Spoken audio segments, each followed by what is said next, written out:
பாருங்க சப்பாத்திக்கு வந்து மாவு இதெல்லாம் சேர்த்துட்டு நல்லா வந்து கொஞ்சம் கொடுங்க. தக்காளி லேட் ஆகும் கண்டிப்பா அது பண்ணி நம்ம தொகை அப்படியே தோசை கல்ல போட்டுக்கலாம். இதே சாப்பிடுங்க. ஹாய் ஃப்ரெண்ட்ஸ், வெல்கம் டு சமையல் செய். இன்னைக்கு பாத்தீங்கன்னா சூப்பரா சப்பாத்தி செய்ய போறாங்க. பாருங்க சப்பாத்திக்கு வந்து மாவு கரெக்டான கன்சிஸ்டன்சில பிசைஞ்சு வச்சுட்டாங்க. ஒரு 1 hour போல நல்லா ஊறட்டுங்க. சப்பாத்தி மாவு வந்து பாத்தீங்கன்னா இந்த கன்சிஸ்டன்சி இருக்கணுங்க. அப்பதான் வந்து ரொம்பவே நல்லா இருக்குங்க. மேல வந்து பாத்தீங்கன்னா எண்ணெய் அப்ளை பண்ணி வச்சிருக்கிறேன். இது வந்து பாத்தீங்கன்னா கோதுமை மாவு தாங்க வந்து நான் சப்பாத்தி போட போறேன். நம்ம வீட்டுல அரைச்ச கோதுமை மாவுங்க, ரொம்ப சாஃப்டா வருங்க. அடுத்ததா பாத்தீங்கன்னா தக்காளி தொக்கு செய்ய போறாங்க. சப்பாத்திக்கு சூப்பர் சைடிஷ் வந்து பாத்தீங்கன்னா தக்காளி தொக்கு தாங்க இருக்க முடியும். அதனால வந்து தக்காளி தொக்கு செய்யறாங்க. தக்காளி தொக்குக்கு தக்காளி எல்லாம் கட் பண்ணி வச்சுட்டேன். தொக்குக்கு தேவையான அளவுக்கு பாத்தீங்கன்னா தக்காளி, அதுக்கு தேவையான பொருள் எல்லாம் வந்து கட் பண்ணி வச்சுட்டாங்க. அடுத்ததா தக்காளி தொக்குல வந்து நான் முட்டை போட்டு செய்ய போறாங்க. முட்டை போட்டு செய்ய போறேன், முட்டை போடாமலும் செய்ய போறேன். அது எப்படி செய்யறேன்னு சொல்லிட்டு நம்மளுடைய லைவ் வீடியோ பாக்குறவங்க சப்ஸ்கிரைப் பண்ணி வச்சுட்டு லைக் பண்ணிட்டு பாருங்க. எப்படி செய்யறன்றத பாக்கலாங்க. அடுப்பை ஆன் பண்ணிட்டாங்க. இப்போ முட்டையை நம்ம வேக வச்சு எடுத்துக்கலாம். உங்களுக்கு எத்தனை முட்டை வேணுமோ அத்தனை முட்டை நீங்க வேக வச்சுக்கலாம். ரொம்ப சூப்பரா இருக்கும் இந்த தக்காளி தொக்கு. கண்டிப்பா வந்து நீங்களும் உங்க வீட்டுல வந்து இதே போல வந்து சமைச்சு பாருங்க. பாருங்க எல்லா முட்டையும் நான் இன்னைக்கு 10 முட்டை அளவுக்கு எடுத்துருக்கிறேன். எல்லா முட்டையும் சேர்த்துட்டாங்க. முட்டை நல்லா வேகட்டும். எப்படி செய்யலான்றத பாக்கலாங்க. முட்டை வந்து வேக வச்சுட்டேன். முட்டை வேகறதுக்குள்ள நம்ம தக்காளி தொக்கு வந்து சமைச்சுக்கலாம்.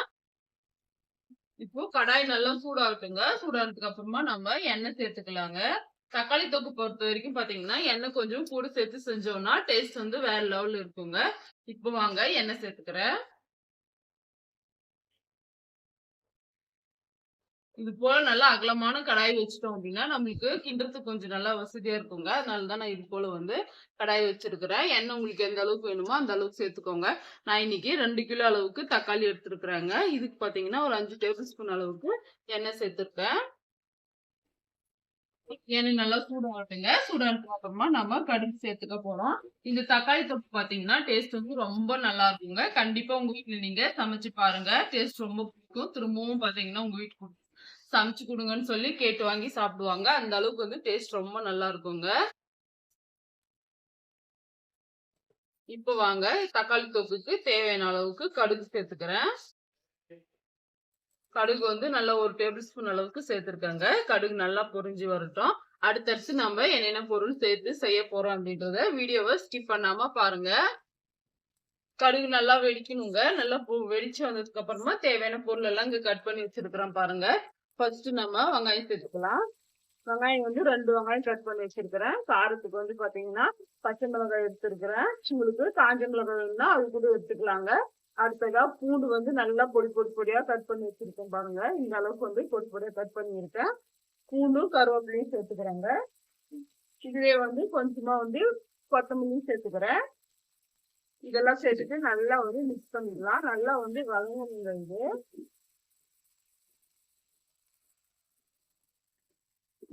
நான் வந்து பாத்தீங்கன்னா காரத்துக்கு பச்சை மிளகாய் தாங்க எடுத்துக்கிறேன். பச்சை மிளகாய் சேர்த்து செஞ்சோம் அப்படின்னா டேஸ்ட் வந்து வேற லெவல்ல இருக்குங்க.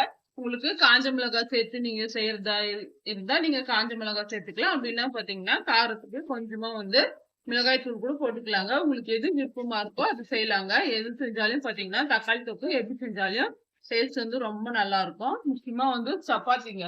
சப்பாத்திக்கும் தக்காளி தொக்கு ஒரு முட்டை அவ்வளவுதான். வேற என்ன வேணும்? சூப்பரா வந்து பிரேக்ஃபாஸ்ட் வந்து சாப்பிட்டு முடிச்சிடலாம். பிரேக்ஃபாஸ்டா இருக்கட்டும், லஞ்சா இருக்கட்டும், டின்னர் கூட வந்து பாத்தீங்கன்னா ரொம்ப நல்லா இருக்குங்க. கண்டிப்பா உங்க வீட்லயும் நீங்களும் வந்து இதே போல வந்து சப்பாத்தியும் தக்காளி தொக்கு முட்டை போட்டு செய்யறேன். எப்படி செய்யறேன்னு பார்த்துட்டு உங்க வீட்டுல நீங்களும் அதே போல வந்து சமைச்சு சாப்பிடுங்க. நம்ம எப்பவுமே பாத்தீங்கன்னா தக்காளி தொக்கு செய்யும் போது எண்ணெய் கொஞ்சம் கூட ஒரு 2 டேபிள் ஸ்பூன் அளவுக்கு கூட சேர்த்து செஞ்சோம்னா நல்லா கிரேவி மாதிரி தொக்கு மாதிரி வந்து ரொம்ப நல்லா இருக்குங்க. ரொம்ப நாளைக்கு வந்து கெட்டும் போகாதுங்க. நல்லா வதக்கணும், வதக்கி செஞ்சோம் அப்படின்னா ரொம்ப நாளைக்கு வந்து கெட்டும் போகாதுங்க. முக்கியமா பாத்தீங்கன்னா நம்ம டூர் எல்லாம் போனோம்னா இது போல தக்காளி தொக்கு தான் சமைச்சு எடுத்துன்னு போவோம். ரொம்ப நல்லா இருக்குங்க. நம்ம கூட வர டூருக்கு வரவங்க எல்லாருமே பாத்தீங்கன்னா எனக்கு கொஞ்சம் குடுங்கன்னு சொல்லி கேட்டு வாங்கி சாப்பிடுவாங்க. அந்த அளவுக்கு வந்து பாத்தீங்கன்னா டேஸ்ட் வந்து வேற லெவல்ல இருக்குங்க. அப்பெல்லாம் பூரி செஞ்சு எடுத்துன்னு போவோங்க. ரொம்ப நல்லா இருக்கும். இப்போ தக்காளி போட்டுடுறாங்க. தக்காளி வந்து பாத்தீங்கன்னா 2 கிலோ அளவுக்கு தக்காளிங்க நல்லா பொடியா கட் பண்ணி வச்சிருங்க. அந்த தக்காளி வந்து அப்படியே சேர்த்துக்கிறேன். அடுத்ததா உப்பு சேர்த்துக்கிறாங்க. உப்பு பார்த்து சேர்த்துக்கோங்க. ஃபர்ஸ்ட் வந்து நம்ம தக்காளி போடும்போது பாருங்க எவ்வளவு தக்காளி இருக்குன்னு சொல்லி. தக்காளி நல்லா வதங்கி வரும்போது கொஞ்சமா ஆயிடுங்க. அதுக்கு தகுந்த மாதிரி நீங்க உப்பு போட்டாதான் வந்து கரெக்டா இருக்கும். ஃபர்ஸ்டே நீங்க தக்காளி அதிகமா இருக்குன்னு சொல்லி அதிகமா உப்பு போட்டீங்க அப்படின்னா தக்காளி தொக்கு வராம உப்பு அதிகமாகி உப்பு தொக்க மாதிரி மாறிடுங்க. அதனால பாத்தீங்கன்னா தக்காளிக்கு உப்பு போடும்போது கொஞ்சம் கம்மியாவே போட்டுக்கோங்க. அதுக்கப்புறம் வேணா நீங்க டேஸ்ட் பண்ணி பார்த்துட்டு வேணா நீங்க இன்னும் கொஞ்சம் உப்பு போட்டுக்கலாம். தக்காளி போட்டோம் பாருங்க. நல்லா வதங்கணுங்க. தக்காளியில இருந்து தண்ணி எல்லாம் வருங்க. இந்த தண்ணி எல்லாம் ஊத்தி தக்காளி நல்லா சாஃப்டா வதங்கி வரணுங்க. அப்படியே நம்ம மிக்ஸ் பண்ணி வதக்கிக்கலாங்க. இப்பதான் வந்து பாத்தீங்கன்னா தக்காளி வந்து ரேட் கொஞ்சம் குறைஞ்சிருக்குங்க. குட்டீஸ் வந்து பாத்தீங்கன்னா ஒரு மாசத்துக்கு போல வந்து தக்காளி தொக்கு கேட்டுட்டே இருந்தாங்க. எங்க தக்காளி விலை இருக்கிறதுனால வந்து நாளைக்கு செஞ்சு தரேன், நாளைக்கு செஞ்சு தரேன்னு சொல்லி அப்படியே தள்ளி தள்ளி போட்டாச்சு. இதுக்கப்புறம் அவங்கள கண்ட்ரோல் பண்றது நான் ரொம்ப ரொம்ப கஷ்டமான விஷயங்க. அதனால பாத்தீங்கன்னா நல்லா பழுத்த தக்காளியா 2 கிலோ தக்காளி வாங்கிட்டு வந்து இன்னைக்கு வந்து சூப்பரா தக்காளி தொக்கு செஞ்சுட்டேங்க. இந்த தக்காளி தொக்கு பாத்தீங்கன்னா சுட சுட சாதத்துக்கும் ரொம்ப நல்லா இருக்கும். சப்பாத்தி, இட்லி, தோசை எது கூட வேணாலும் வச்சு சாப்பிடலாங்க. எங்க வீட்ல பாத்தீங்கன்னா தக்காளி தொக்கு இருந்தாலே போதுங்க. அப்படியே தொக்கே பெசஞ்சு சாப்பிட்டுருவாங்க. வெறும் தொக்கே வந்து சாப்பிட்டு முடிச்சிருவாங்க. அந்த அளவுக்கு வந்து பாத்தீங்கன்னா அவ்வளவு பிடிக்குங்க தக்காளி தொக்கு எங்க வீட்ல எல்லாருக்குமே. உங்க வீட்ல நீங்க எப்படி சமைப்பீங்கன்னு சொல்லி மறக்காம வந்து கமெண்ட் பண்ணுங்க. ரொம்ப டேஸ்டியான தக்காளி தொக்கு இன்னைக்கு சமைக்கிறேன் வாங்க. பாருங்க முட்டை வந்து நல்லா கொதிக்கிட்டு பாருங்க. கொஞ்சமா நம்ம உப்பு போட்டு நம்ம முட்டை வேக வச்சோம் அப்படின்னா உரிக்கிறதுக்கு ரொம்பவே நல்லா இருக்குங்க. நான் பாத்தீங்கன்னா எப்ப முட்டை வேக வச்சாலும் கொஞ்சமா உப்பு போட்டு தாங்க வேக வைப்பேன். தக்காளி தொக்க நல்லா வந்து மிக்ஸ் பண்ணிக்கணுங்க. மிக்ஸ் பண்ணி நல்லா தொக்கு வந்து கரெக்டான கன்சிஸ்டன்சி வரணுங்க. கொஞ்சம் லேட் தாங்க ஆகும். நல்லா லேட் ஆகும். நல்லா வதக்கி எடுத்தோம் அப்படின்னா 2 நாள் 3 நாள் ஆனாலும் பாத்தீங்கன்னா கெட்டு போகாதுங்க. 2 நாள் 3 நாளைக்கு வரைக்கும்லாம் நம்மளுக்கு வரப்போறதில்ல. ஒரு டைமே சாப்பிட்டு முடிச்சிருவாங்க. ஏன்னா லஞ்ச் பாக்ஸும் பேக் பண்ணணும் அப்படின்றதுனால. ஆனா இருந்தாலும் டேஸ்ட் வந்து அப்பதாங்க கிடைக்கும். நல்லா மிக்ஸ் பண்ணிக்கிட்டே இருக்கணும். இதுல போட்டிருக்கிற வெங்காயம் வந்து பாத்தீங்கன்னா ரொம்ப நல்லா இருக்குங்க. அதனால இன்னைக்கு வெங்காயம் கொஞ்சம் கூடுதலா சேர்த்திருக்கேங்க. 2 வெங்காயம் சேர்த்திருக்கேன். நல்லா பெரிய வெங்காயமா பார்த்து. அதுவும் டேஸ்ட் வந்து ரொம்ப நல்லா இருக்கும். புளிப்பா இருக்குங்க. இந்த வெங்காயத்த எடுத்து சாப்பிடும்போது தக்காளியே நல்லா வதங்குதுல்ல. அதனால கொஞ்சம் புளிப்பா டேஸ்ட் வந்து ரொம்ப நல்லா இருக்குங்க. உங்களுக்கு வேணும்னா இதுலயே நீங்க புளி கூட சேர்த்துக்கலாங்க. புளி சேர்க்கறது தான். நான்லாம் புளி சேர்க்காம தாங்க செய்வேன். அது இதுவே பாத்தீங்கன்னா டேஸ்ட் ரொம்ப நல்லா இருக்கும். தக்காளி பாத்தீங்கன்னா நல்லா வதங்க ஆரம்பிச்சிருச்சுங்க. நல்லா தொக்கு மாரி வரணுங்க. நான் வந்து பாத்தீங்கன்னா இன்னைக்கு பச்சை மிளகாய் சேர்த்துருக்கேங்க. தக்காளி சாதத்துக்கு வேணா நீங்க காரத்தூள், வரமிளகாய் அப்படி சேர்த்து செய்யலாங்க. நான் இன்னைக்கு சப்பாத்தி செய்யறதுனால வந்து பாத்தீங்கன்னா, சப்பாத்திக்கும் இந்த பச்சை மிளகாய் போட்டு செஞ்ச தக்காளி தொக்குக்கு தான் பாத்தீங்கன்னா டேஸ்ட் வந்து ரொம்ப நல்லா இருக்குங்க. அதனால இன்னைக்கு நான் அப்படிதாங்க செய்றேன். உங்களுக்கு எப்படி விருப்பமா இருக்கோ அப்படி செய்யலாங்க. தக்காளி நல்லா வதங்கணுங்க. கேஸ் வந்து பாத்தீங்கன்னா இந்த ஸ்டேஜ்ல கொஞ்சம் அதிகமா வச்சிருக்காங்க. அதிகமா வச்சு நல்லா வதக்கிக்கலாம். பாருங்க பார்க்கவே ஜம்முன்னு இருக்கு. இப்பவே சாப்பிடணும் போல இருக்கு பாருங்க. நல்லா வதங்கட்டும். வதக்கிட்டு எப்படி இருக்குன்னு சொல்லி பார்க்கலாங்க. டேஸ்ட் வந்து வேற லெவல்ல இருக்குங்க. கண்டிப்பா உங்க வீட்லயும் நீங்களும் வந்து இதே போல வந்து தக்காளி தொக்கு சமைச்சு சாப்பிடுங்க. முட்டை பாத்தீங்கன்னா நல்லா வேக ஆரம்பிச்சிருச்சுங்க. முட்டை வெந்ததுக்கு அப்புறமா அடுத்து என்ன முட்டையை எடுத்துட்டு நம்ம சப்பாத்தி போட ஆரம்பிச்சிடலாங்க. இன்னைக்கு வந்து பாத்தீங்கன்னா சப்பாத்தி வந்து நான் இன்னைக்கு 1.5 கிலோ அளவுக்கு மாவு பிசைஞ்சு வச்சிருக்காங்க. எங்க ஃபேமிலிக்கு வந்து பாத்தீங்கன்னா ஒரு ரவுண்டுக்கே வந்து பாத்தீங்கன்னா 2 கிலோ அளவுக்கு மாவு வந்து தேவைப்படுங்க. நான் வந்து பாத்தீங்கன்னா எல்லாரும் வந்து சப்பாத்தி சாப்பிட மாட்டாங்க. அதனால பாத்தீங்கன்னா இங்க பாருங்க தோசை வந்து செய்ய போறேன். தோசைக்கு வந்து ஆல்ரெடி நான் மாவு வந்து கலந்துதாங்க வச்சிருக்கிறேன். இட்லி செஞ்சாலே நல்லா இருக்கும். நான் இன்னைக்கு நேத்து இட்லி செஞ்சேன் அப்படின்றதுனால இன்னைக்கு தோசை தான் செய்ய போறேன். குட்டீஸ் எல்லாம் பாத்தீங்கன்னா தோசை காலையிலயும் சாப்பிடுவாங்க. மதியத்துக்கும் வந்து பாத்தீங்கன்னா அதுதாங்க. இன்னைக்கு ரைஸ் எல்லாம் எதுவும் வைக்கலங்க. தக்காளியில இருந்து பாத்தீங்கன்னா தண்ணி எந்த அளவுக்கு இந்த அளவுக்கு இருந்துச்சுல்ல. இப்ப பாருங்க சூப்பரா வந்து சுண்டி வந்துருச்சுங்க. இந்த கன்சிஸ்டன்சி இருக்கணுங்க. இன்னும் கொஞ்ச நேரம் கூட பாத்தீங்கன்னா நல்லா வச்சணுங்க.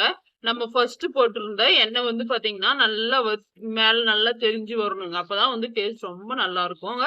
இது சுட சுட சாதத்துக்கு சப்பாத்திக்கெல்லாம் ரொம்ப நல்லா இருக்குங்க. இன்னைக்கு சப்பாத்தி தாங்க வைக்க போறேன். 2 கிலோ தக்காளிங்க இது. தக்காளி பஜ்ஜி. நம்மளுக்கு ஒரு ரவுண்டு கூட வராதுங்க. அந்த அளவுக்கு வந்து டேஸ்ட் வேற லெவல்ல இருக்குங்க. கண்டிப்பா வந்து நீங்களும் இதே போல வந்து உங்க வீட்லயே சமைச்சுட்டு எப்படி இருக்குன்னு சொல்லி டேஸ்ட் வந்து கமெண்ட் பண்ணுங்க. அப்படி இல்லைன்னா நீங்க எப்படி செய்வீங்கன்ட்டு மறக்காம கமெண்ட்ல சொல்லுங்க. நானும் தெரிஞ்சுக்கிறேன். இன்னும் கொஞ்சம் நேரம் பாத்தீங்கன்னா நல்லா வத்தணுங்க. வத்தி வந்துச்சுன்னா சூப்பரான தக்காளி தொக்கு வந்து ரெடி. அடுத்து என்ன, நம்ம வேக வச்சிருக்கிற முட்டை பாத்தீங்கன்னா நல்லா வேகுதுங்க. அடுத்து முட்டை வந்து மேல லாஸ்ட்டா நம்ம முட்டைய போட்டு இன்னும் கொஞ்சம் நேரம் ஃப்ரை பண்ணி எடுத்தோம் அப்படின்னா சூப்பரான தக்காளி முட்டை தொக்கு வந்து ரெடி ஆயிடுங்க. தக்காளி தொக்கு பாத்தீங்கன்னா சூப்பரா வந்து வதங்கியாச்சுங்க. இந்த அளவுக்கு வந்து வதங்கி இருக்குங்க. இந்த அளவுக்கு வதங்கினதுக்கு அப்புறமா கேஸ் வந்து கம்மியா வச்சிடுங்க. இதுக்கப்புறம் நீங்க அதிகமா வச்சு ஃப்ரை பண்ணீங்கன்னா தக்காளி வந்து அடிப்பிடிக்க ஆரம்பிச்சிடுங்க. கம்மியா வச்சுட்டு நம்ம போட்டிருந்த எண்ணெயெல்லாம் பாத்தீங்கன்னா நல்லா பிரிஞ்சு வரட்டுங்க. அப்பதான் வந்து ரொம்ப நல்லா இருக்கும். முட்டை வந்து பாத்தீங்கன்னா சூப்பரா வந்து வெந்தாச்சு. இப்ப முட்டையை வந்து நான் வடிச்சு எடுத்துக்கிறேன். முட்டையை நல்லா உரிச்சிட்டு அதுக்கப்புறம் என்ன, சப்பாத்தி போடுற வேலையை நம்ம ஆரம்பிச்சிடலாங்க. சப்பாத்தி கொஞ்சம் அதிகமா செய்யறதுனால பாத்தீங்கன்னா லேட் ஆகுங்க. தோசைக்கல் வச்சுட்டாங்க. தோசைக்கல் வச்சுட்டு இப்ப அடுத்து என்ன, நம்ம சப்பாத்தி போட ஆரம்பிச்சிடலாங்க. மாவு பாத்தீங்கன்னா நல்லா சூப்பர் சாஃப்டா இருக்கு பாருங்க. இந்த அளவுக்கு இருந்தாதான் வந்து ரொம்பவே நல்லா இருக்குங்க. இப்போ வாங்க சப்பாத்தி மாவு சப்பாத்தி போடுறதுக்கு முன்னாடி ஒரு டைம் வந்து இது போல எல்லாம் வந்து கலந்து விட்டுட்டு அதுக்கப்புறமா வந்து நம்ம சப்பாத்தி போட ஆரம்பிச்சிடலாம். அப்படியே கொஞ்சம் கொஞ்சம் பாத்தீங்கன்னா மிக்ஸ் பண்ணிக்கிட்டே இருக்கணும். ஏன்னா டக்குன்னு அடிப்பிடிச்சிருங்க. தண்ணி எல்லாம் நல்லா வத்தி வந்திருக்குல்ல, அதனால.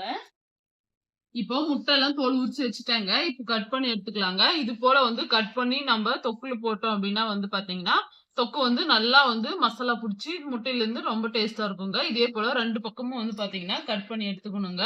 எல்லா முட்டையும் பாத்தீங்கன்னா இதே போல வந்து கட் பண்ணிட்டு அடுத்து என்ன, நம்ம சப்பாத்தி போட்டுக்கிட்டே அப்படியே வந்து தக்காளி தொக்கு எப்படி சமைக்கிறேன்றத பாக்கலாம் வாங்க. பாருங்க சூப்பரா வந்து முட்டையோட கட் போட்டு எடுத்துட்டாங்க. இது அப்படியே எல்லா முட்டையும் போட்டு எடுத்துட்டு பாக்கலாம். சப்பாத்தி தேய்ச்சி எடுத்துக்கலாங்க. மாவு உங்களுக்கு எந்த அளவுக்கு வேணுமோ அந்த அளவுக்கு எடுத்துக்கோங்க. பாருங்க மாவு எந்த அளவுக்கு சாஃப்டா இருக்கு. நான் எப்பவுமே வந்து சப்பாத்தி வந்து தேய்க்கும் போது வந்து பாத்தீங்கன்னா இது போல வந்து மாவு மாவு காஞ்ச மாவு இருக்குல்ல அதை வச்சுதாங்க தேய்ப்பேன். ஒரு சிலர் வந்து பாத்தீங்கன்னா எண்ணெய் போட்டு கூட தேய்க்குவாங்க. உங்களுக்கு எப்படி விருப்பமா இருக்கோ நீங்க அது போல வந்து தேய்ச்சிக்கலாங்க. நல்லா பொறுமையா தேய்ச்சிங்கன்னா நல்லா ரவுண்டா வந்து வருங்க சப்பாத்தி. குட்டீஸ் எல்லாம் பாத்தீங்கன்னா ஆல்ரெடி வந்து சப்பாத்தி போட்டு குடுத்துட்டாங்க. அவங்க சாப்பிட்டே இருக்காங்க. அதனாலதான் கொஞ்சம் மெஸ்ஸி ஆயிடுச்சு பிளேஸ். சப்பாத்தி போடுறது வந்து பாத்தீங்கன்னா கொஞ்சம் வந்து லேட் ஆகுங்க. லேட்டா நம்ம பொறுமையா நம்ம போட்டுட்டாதான் வந்து ரொம்பவே நல்லா இருக்குங்க. பாருங்க சூப்பரா வந்து சப்பாத்தி போட்டுட்டேன். இப்ப வாங்க அப்படியே தோசைக்கல்ல போட்டுக்கலாம். தோசைக்கல்ல போட்டு பாத்தீங்கன்னா கேஸ் வந்து கொஞ்சம் அதிகமா வச்சிடுறாங்க. சப்பாத்தி பொறுத்த வரைக்கும் ரொம்ப நேரம் வந்து நம்ம தோசைக்கல்ல வச்சு நம்ம வேக வச்சோம் அப்படின்னா ரொம்ப ஹார்ட் ஆயிடுங்க. அதனால வந்து சப்பாத்தி வந்து போட்டீங்க அப்படின்னா டக்குன்னு நீங்க கேஸ் கொஞ்சம் அதிகமா வச்சு திருப்பி போட்டுக்கணும். குட்டீஸ் லஞ்சுக்கு கொடுத்து அனுப்புறதுனால பாத்தீங்கன்னா கொஞ்சமா நான் எண்ணெய் போட்டு செய்யறேங்க. அப்ப எண்ணெய் போட்டு செஞ்சாதான் ரொம்பவே நல்லா இருக்கும். எண்ணெய் போடாம கூட செய்யலாம், அதுவும் நல்லாதாங்க இருக்கும். எண்ணெய் போட்டு அப்படியே இது போல வந்து மேல நல்லா அப்ளை பண்ணிக்கோங்க. அப்படியே பண்ணிட்டு திருப்பிக்கலாம். திருப்பிட்டு இதுக்கு மேலே வந்து பாத்தீங்கன்னா எண்ணெய் கொஞ்சம் அப்படியே போட்டுக்கிறேன். போட்டுட்டு எல்லா பக்கமும் வந்து பாத்தீங்கன்னா எண்ணெய் நல்லா அப்ளை பண்ணிட்டு திருப்பிக்கலாம்.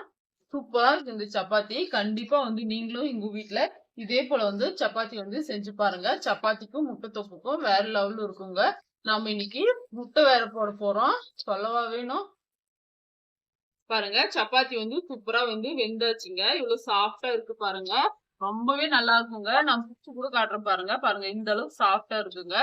நாங்க சூடா இருக்கும் போது அப்படி இருக்கும்னு நினைக்காதீங்க. ஆறுனதுக்கு அப்புறமும் பாத்தீங்கன்னா இதே சாஃப்டா தாங்க இருக்கும். அவ்வளவுதாங்க. இப்போ வாங்க தக்காளி தொக்கு வந்து இந்த கன்சிஸ்டன்சி வந்துருக்கு. இப்போ வந்து பாத்தீங்கன்னா இந்த தக்காளி தொக்கை அப்படியே எடுத்து இன்னொரு பாத்திரத்துல நான் எடுத்து வச்சிடுறேங்க. எடுத்து வச்சுட்டு நான் என்ன பண்ண போறேன் அப்படின்றத வீடியோவை ஸ்கிப் பண்ணாம பாருங்க. முட்டை போட போறோம்ல, முட்டை வந்து பாத்தீங்கன்னா சாதாரணமா போட்டு செய்யலாம். நான் இன்னைக்கு கொஞ்சம் டிஃப்ரெண்டா செய்ய போறேங்க. எப்படி செய்யறேன்றத பாருங்க.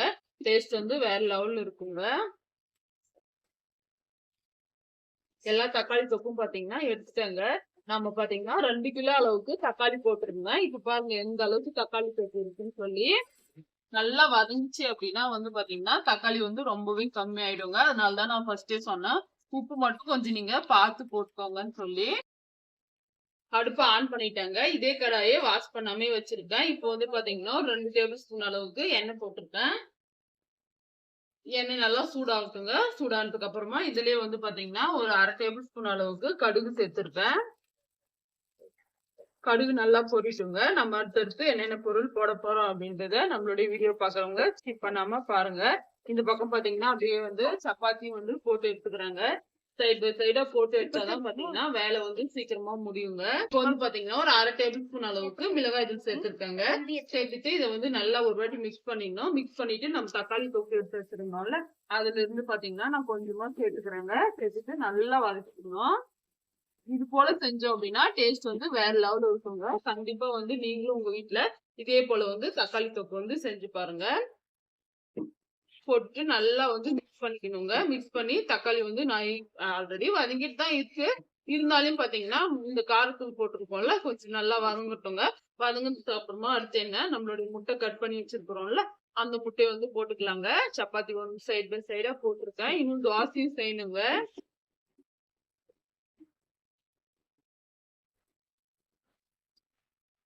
தக்காளி தொக்கு பாத்தீங்கன்னா சூப்பரா வந்து வதங்கியாச்சுங்க. ஒரு வாட்டி வந்து நல்லா மிக்ஸ் பண்ணிக்கணுங்க. மிக்ஸ் பண்ணிட்டு அடுத்து என்ன, நம்ம முட்டையெல்லாம் வந்து பாத்தீங்கன்னா அப்படியே எடுத்து போட்டுடுறேன். சூப்பரா இருக்கும். இது போல நீங்க தக்காளி தொக்கு செஞ்சீங்கன்னா வேற லெவல் இருக்குங்க. அடுத்து ஒரு வாட்டி வந்து நல்லா மிக்ஸ் பண்ணிக்கிறேன். அடிக்கலாம் நன்கு ஒரு வாட்டி வந்து நல்லா மிக்ஸ் பண்ணிட்டாங்க. மிக்ஸ் பண்ணிட்டு அடுத்து என்ன, கொத்தமல்லி வந்து மேலாப்புல வந்து தூவிக்கலாம். தூவிட்டேன் பாருங்க. இந்த தக்காளி தொக்குக்கும் முட்டை போடாம கொஞ்சம் வச்சிருக்கேன் பாருங்க. இதுக்கும் பாத்தீங்கன்னா கொஞ்சமா வந்து தூவிக்கிறேன். அவ்வளவுதான் சூப்பரான முட்டை தக்காளி தொக்கு, முட்டை போடாம தக்காளி தொக்கும் செஞ்சுட்டாங்க. கண்டிப்பா நீங்களும் உங்க வீட்டுல இதே போல வந்து செஞ்சு பாருங்க. அடுத்து என்ன, நம்ம சாப்பிடலாங்க. நல்லா சுட சுட சப்பாத்தி வந்து செஞ்சு பாருங்க. நல்லா சாஃப்டா இருக்கும் இந்த சப்பாத்தி. சப்பாத்தி வச்சுக்கலாம். அடுத்து நம்மளுடைய முட்டை தொக்கு வந்து பாத்தீங்கன்னா வச்சுக்கலாங்க. வாங்க சாப்பிடலாம். சூப்பரா இருக்கு பாருங்க. சப்பாத்தி பாருங்க இந்த அளவுக்கு சாஃப்டா இருக்குன்னு சொல்லி அப்படியே சாப்பிட்டே இருக்கலாங்க. அந்த அளவுக்கு வந்து டேஸ்ட் ரொம்ப நல்லா இருக்கும். கண்டிப்பா நீங்களும் உங்க வீட்டுல இதே போல வந்து சமைச்சு சாப்பிடுங்க.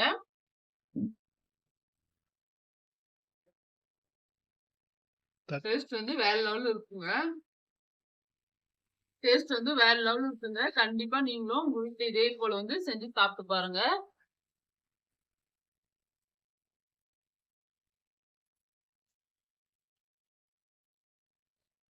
முட்டையும் வச்சு சாப்பிடலாங்க. நல்லா சூடா இருக்குங்க. அதனாலதான் கொஞ்சம் கஷ்டமா இருக்கு சாப்பிடுறதுக்கு.